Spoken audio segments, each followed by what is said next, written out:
এই যে তুমি তুমি খোঁজ নাও না ইচ্ছে করে, আর আমি নি না অধিকার নেই বলে। এক সময় তুমিই ছিলে আমার দিন শুরু হওয়ার কারণ। ঘুম ভাঙার পর প্রথম যে নামটা মনে পড়তো সেটা ছিলে তুমি। আর আজ খবর নেওয়ার সাহসটুকুও আমার নেই। সবচেয়ে বেশি কষ্ট হয় এটা ভেবে যে আমি আজও তোমাকে ভুলতে পারিনি, অথচ তোমার কাছে আমি হয়তো অনেক আগেই একটা পুরনো স্মৃতি হয়ে গেছি। নিজের মনকে বুঝিয়ে বলি সব ঠিক আছে, কিচ্ছু হয়নি। তবু রাতের নীরবতায় বুকের ভেতরটা হঠাৎ করেই ভারী হয়ে ওঠে, হঠাৎ করেই মনটা উদাস হয়ে ওঠে। কখনো কখনো খুব ইচ্ছে করে তোমাকে একটা মেসেজ দিই, কেমন আছো এটা বলে, কিন্তু সাথে সাথে মন মন মনে পড়িয়ে দেয় সেই অধিকারটা তো অনেক আগেই হারিয়ে ফেলেছি।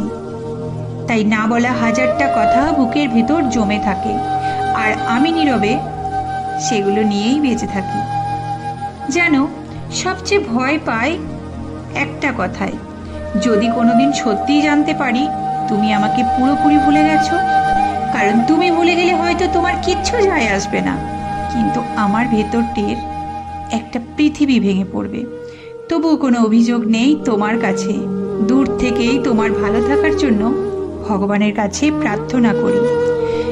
শুধু এতটুকু জেনে রেখো, এই পৃথিবীতে কেউ একজন ছিল যে কোনো অধিকার না থাকলেও শেষ পর্যন্ত তোমাকেই নিঃস্বার্থভাবে ভালোবেসে গেছে। হয়তো সময়ের সাথে সাথে তুমি আমাকে ভুলে যাবে, কিন্তু আমার জীবনে একটা সুন্দর অথচ কষ্টের অধ্যায়ের নাম সব সময়ই থাকবে, সেটা হচ্ছে তুমি। ভালো থেকো প্রিয়, যেখানেই থাকো ভালো থেকো, সুখে থেকো। তো আজকে আমার এই ভিডিওটি যদি আপনাদের ভালো লেগে থাকে, ভিডিওটিতে একটা লাইক করে কমেন্ট বক্সে আপনাদের মতামত জানিয়ে যাবেন। আর যদি চ্যানেলের নতুন বন্ধু হন, অবশ্যই চ্যানেলটা সাবস্ক্রাইব করে আমার পাশে থাকবেন। ভিডিওটি এতক্ষণ ধরে দেখার জন্য বা আমার কথাগুলো মনোযোগ সহকারে শোনার জন্য আপনাদেরকে অসংখ্য ধন্যবাদ। সবাই ভালো থাকুন, সুস্থ থাকুন আপনাদের প্রিয় ভালোবাসার মানুষটিকে নিয়ে।